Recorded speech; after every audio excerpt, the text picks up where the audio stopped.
Isang magandang hapon mga bossing, mga paps. As per Autoliwas po. Bali home service po tayo dito sa May Balete, Batangas.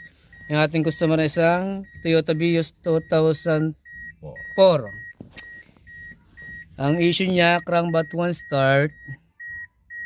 To susi natin. Iyon.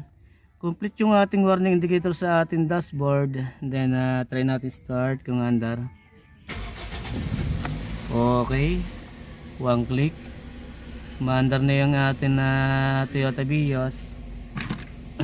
Subukan natin kung ano resulta ng ating raid. Okay, one more time.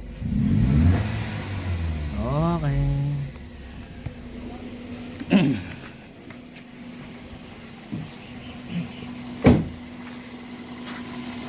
Okay, maganda na yung andar ng ating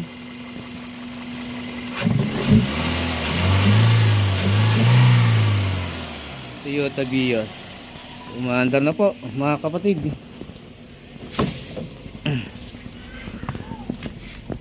Nag-check tayo ng kanyang ECU. Yun. Okay.